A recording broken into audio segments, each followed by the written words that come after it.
Hey everyone, so we're going to talk about the pathophysiology of heart failure, okay? What's going on in the heart that leads to heart failure? So the first thing I want to point your attention to is this muscle that surrounds the ventricles, okay? This is called myocardial tissue, okay?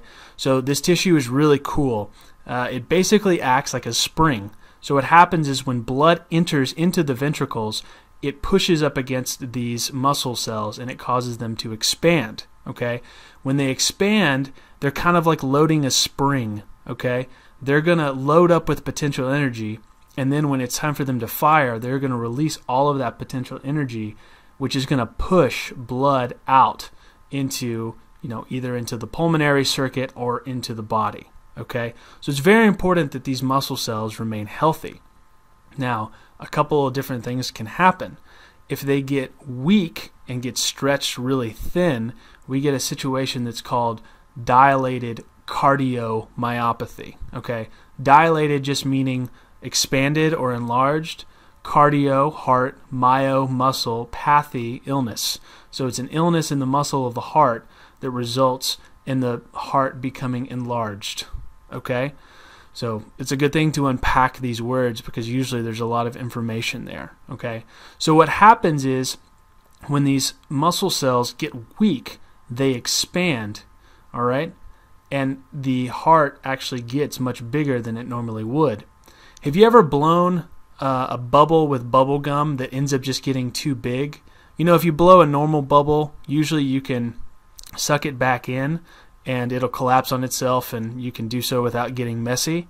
Okay, well, what happens in this case is like when you blow a bubble gum bubble that gets too big, right? You can't suck it back in. The bubble gets so big and unwieldy that it usually ends up bursting, or you just basically can't control it, right? There's not enough force for it to come back into your mouth without making a mess, right? So that's kind of what's going on here. The walls of the heart get stretched really thin.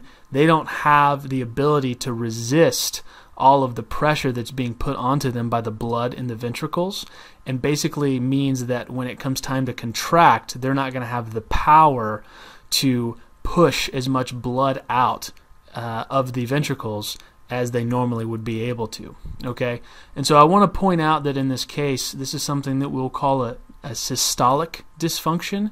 So systole is the phase in a heart rhythm where the heart is pumping, where it's contracting to push blood out. Okay, because the heart wall is being stretched thin, it's not going to be able to push out as hard, so we would call this a dysfunction of systole.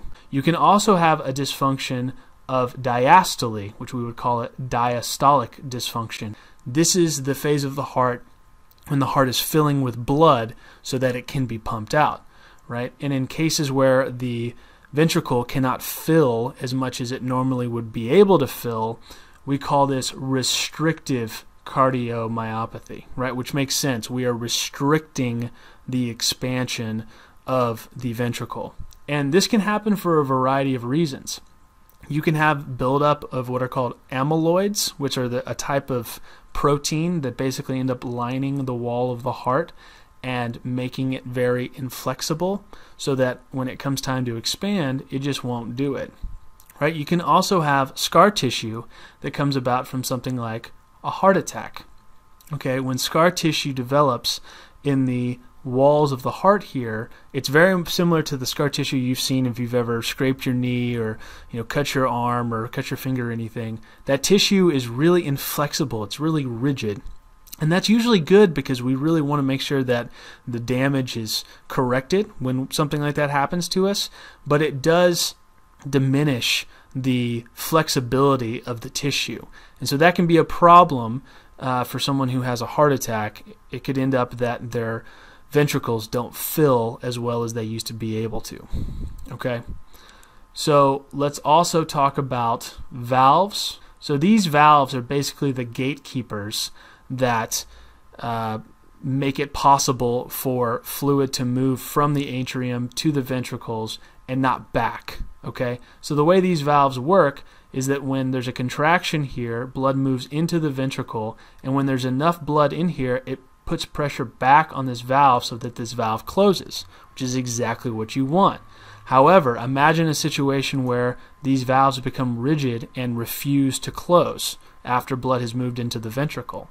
What could happen, right? We can have blood moving back up into the atrium, which means the next time we pump here, there's not going to be as much blood in here that go up into the pulmonary circuit as there would have been beforehand.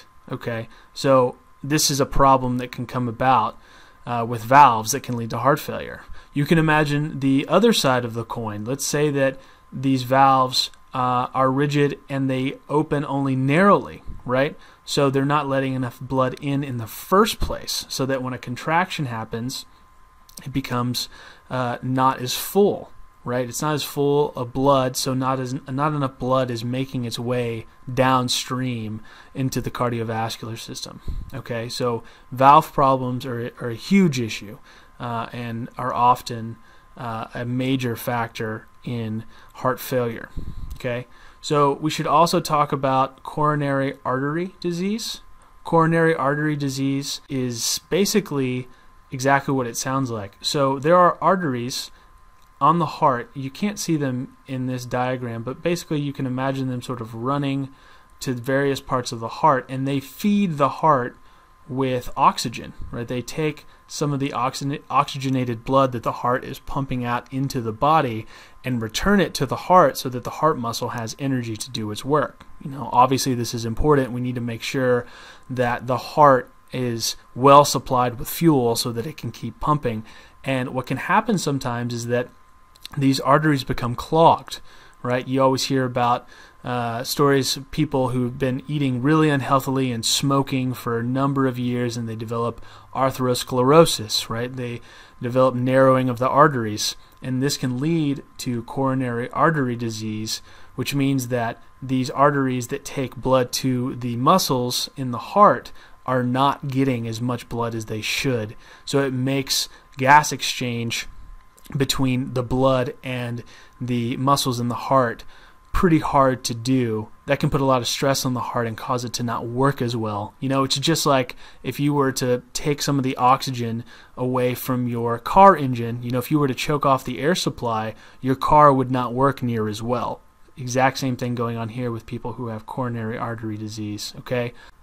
We should also talk about hypertension. Hypertension basically just means that these vessels are becoming narrow because there's some system in the body that's causing them to become narrow. There are a lot of different systems that are at play that can cause the vessels to become narrow.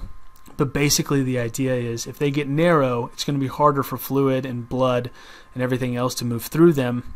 That's going to cause a backup in the whole system that can exacerbate or in some cases lead to heart failure. Okay? It's important to control blood pressure at all times. So everything we've been talking about right now, even though I've used the right side of this heart diagram to explain some of these issues, most of this is going to happen on the left side of the heart, okay? This happens to be where a lot of problems occur. But if you think about it, once problems start occurring on the left side, there's going to be backup into the pulmonary circuit.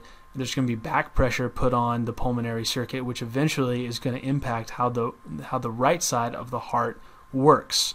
So you can imagine a situation where there's so much back pressure on the right ventricle because of back pressure being created by the left ventricle that some of the same illnesses, some of the same pathologies that happen in the left side happen in the right. So one example of that is a condition called cor pulmonale. Right? That's a Latin phrase that is sometimes hard to pronounce. But basically the idea is cor pulmonale happens when there's so much back pressure on the right ventricle that it experiences some dilated cardiomyopathy. Right? It expands and it becomes harder for the right ventricle to pump blood up into the lungs. When there's not enough blood getting to the lungs, it becomes difficult to breathe.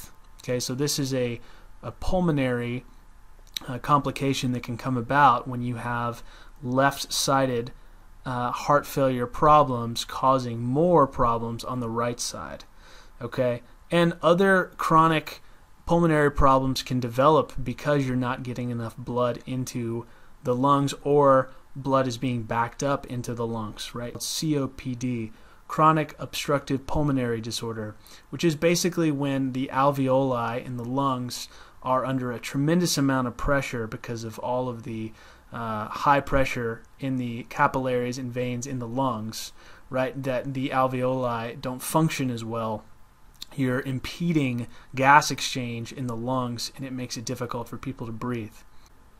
So that concludes our video about the pathophysiology of heart failure. Thanks for watching.